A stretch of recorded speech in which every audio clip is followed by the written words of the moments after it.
Well, it's time now for the World Brief and a review of some of today's headlines. Now, being that, standing in for the wonderful Dr. Ruben Abati, let me get up and do my own day job. See you guys later. You know how it's going. Good morning to you viewers. I hope you're all doing well. Hey. Good one. Go ahead. Thank you. Good morning to you viewers. Let me tell you what's happening around the world. Unity.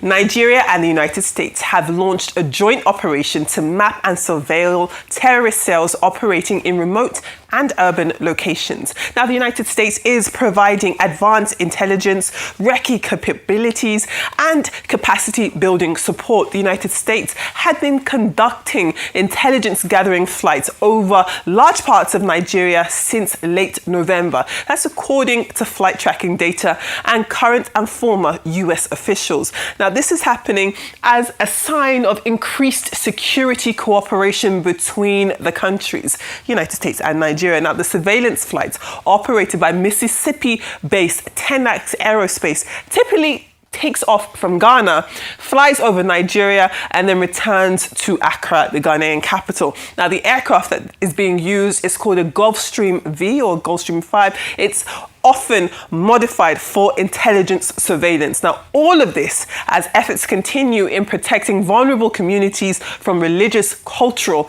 and other forms of targeted violence.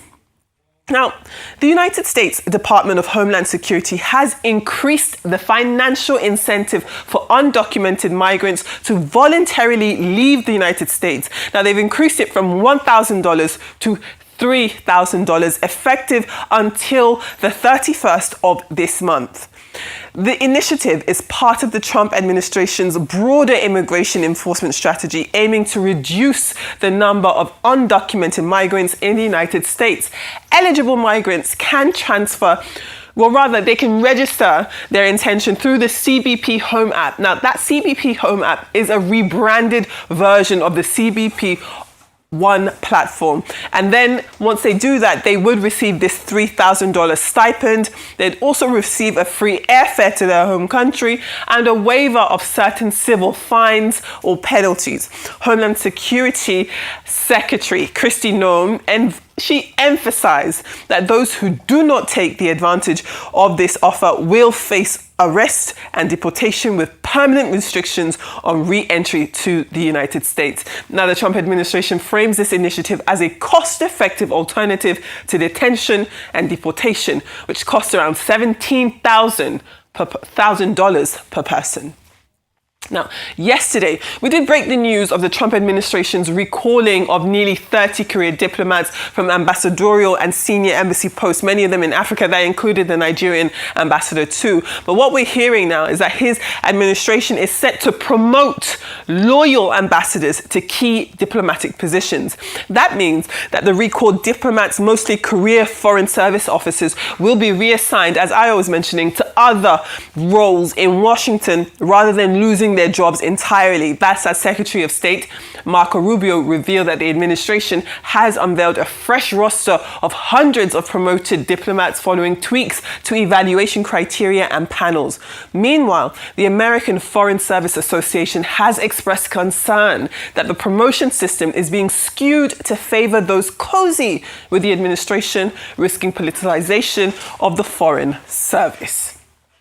Well, let's move on to our newspaper headlines from across Nigeria and indeed the world. As ever, we begin with the front page of This Day. And This Day does lead with reports that Nigeria and the United States, as we just heard in the World Brief, have commenced a joint intelligence-driven operation to map and dismantle terrorist enclaves nationwide. This is with US surveillance and advisory support, complementing these intensified deployments by Nigerian security forces to curb terrorism and ensure nationwide security. The front page of This Day also has this standout story, which is, again, reporting the death of Arthur Christopher Mbanefo, who is a former United Nations representative and ICANN president. He lost his life at the age of 95 years. He's a distinguished accountant and statesman. He also served as pro-chancellor of Lagos's Obafemi Awolowo and Ahmadu Bello universities.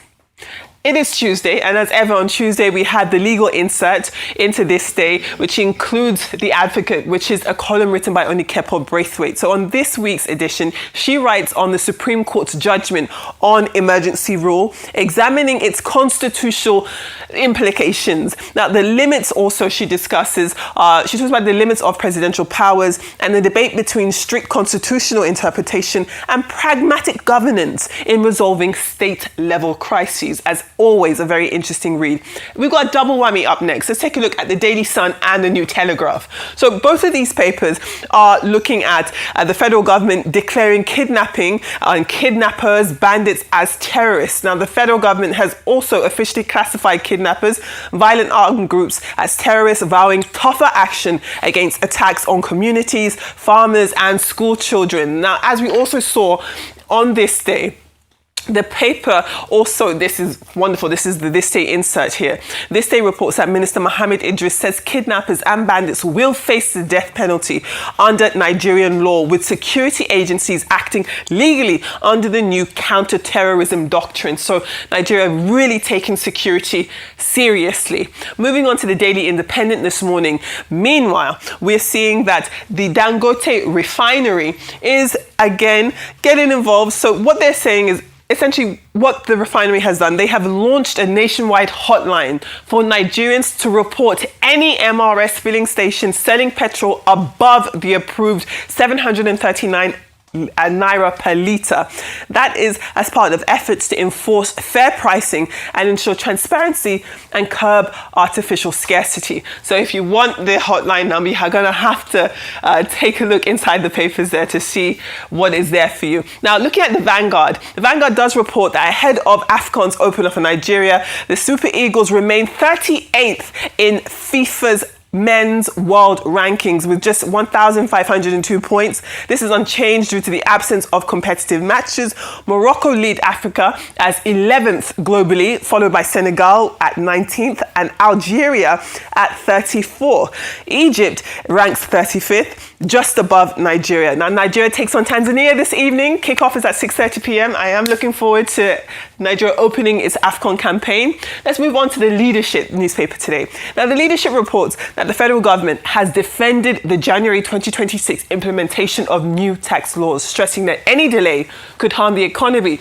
It could raise costs for goods and services and overburden workers and small businesses, even as investigations into these alleged alterations to the law continue. Now, shall we take a look at some UK papers? Wonderful. Okay, so we've got the UK Guardian today. The UK Guardian reports, it does say that the Guardian tops, really, it starts with a plea from families and supporters of Palestine Action affiliated hunger strikers for justice. Now, Justice Secretary David Lammy is to meet with them in order for them to stop their hunger strike protests. And then finally, we've got the Financial Times, and the Financial Times does have this Binance story. So it does lead with this investigation into cryptocurrency exchange Binance, which found it allowed suspicious accounts to operate even after a 2023 US plea agreement. So Binance kind of teetering in trouble there again. So these are your newspaper headlines from Nigeria, United Kingdom, and then of course we've got our World Brief, which was quite US heavy today, wasn't it? Very, very US heavy. For me, it's the hypocrisy of Trump I can't understand. Yes. There's a lot of corruption going on in his administration. But you are busy fighting people, immigrants that are adding to the economy of America. How about you put them on the path to citizenship, like the Dreamer program that the Democrats will have? Because these immigrants add to the economy of any nation. Let's just go back in time. Maybe in the 1800s, when a certain man called Trump from Karlstadt came, that is your grandfather you called Donald Trump, because you're an immigrant too yourself. What if they chased them out back to Germany? Would you ever be the president of America? So this idea of giving them $3,000 to be able to get them out of their country is unfair. ICE is going to harass people. There have been protests all over America as regards what ICE is doing. People are not cool with it. No pun intended. Yes. And you continue all of this while there's wanton corruption your administration. I'll give you some facts. Companies affiliated with his son has been noted to get heavy defense contracts. Today, they are stifling the media. In fact, a Trump-leaning editor of CBS that is now bought by Trump's friends, the Ellisons now, had to pull out a story from CBS 60 Minutes. That glory icon of American media is fast being destroyed as we speak today. Your FBI director is even going against the national policy. And I'm talking about Kash Patel, saying that he wants an armored BMW, not the normal Suburban Americans will drive. A level of wanton corruption everywhere. You release a heavily redacted Epstein file.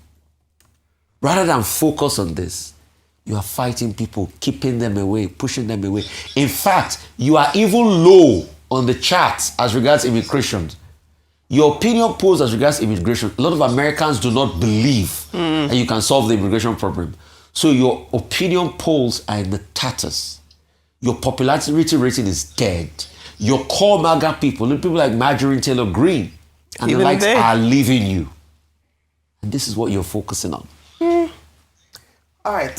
So the U.S. voluntary return home assistance is similar to what the UK has had in operation for a while. Yeah. So under the IOM, the UK also offers voluntary assistance to, in that case, is illegal migrants in the UK. So it's been happening for a very long time. It's just the playbook. And in fairness, to a very large extent, it has been successful in the UK, where people who would opt to present themselves, go home, and then you're documented. And it doesn't, in all cases, mean that you will be unable to return to the UK because you have, voluntarily left. And if that's the same in the US, and it's the same thing, they give you some money, they pay for your airfare. So there's a bit more dignity to it than being apprehended by, immigration officials and then sent home almost like a criminal. And so that's the argument for that. If you look at the UK's playbook, it's worked. And so it might work in the US. But I believe also would then be this attention on the home countries to fix their countries. Because as I always say that many people would prefer to go home and live and prosper in their home countries. It is in some cases the unpalatable nature or the unconducive nature of these countries that has meant that people go abroad would rather live in very despicable circumstances than go home. And so this voluntary service, if you look at it in its spirit, is a good overture from the government. But it is the reluctance of the people themselves to want to return home because of what they will find at home. Don't forget that not all migrants are economic migrants. Some migrants are also fleeing uncomfortable situations. They are asylum seekers, because in the UK also asylum seekers whose applications have failed can also have access to this opportunity for voluntary return home. Just to put that there, because usually when we think of migrants, I always think of people just want to take opportunities, but there are some people who, as a matter of necessity, have had to flee their home countries, and so just to think about that too. Now, coming back to the Minister of Information, Mohammed Idris, talking about designating kidnappers. Remember, this was deliberated on, in Senate, and the law was passed. So this changes the game. And I have consistently said that the Tinubu administration, through its policies, decisions, announcements, have demonstrated a willingness that we haven't seen in a while to fight against terrorism and insurgents. What this means, let me just say very quickly the implications of this. It means that now it's a maximum penalty, as you've seen, death penalty, not only for them, but also accessories to the crime. So financiers, people who supply them with information, informants, all these villagers who work with them should take note of this, because you also get to perhaps get the death penalty as that. Also, we can also have international collaboration where financiers of terrorism can be extradited back home to face the law. So this brings a different dimension and a more focused, and it's a declaration of war, let me just put it that way, on terrorism and banditry and kidnapping. And I think this is a step in the right direction, just to mention that. But thank you so much, Adefemi. We'll definitely continue to speak about that even as we get more information as the show progresses.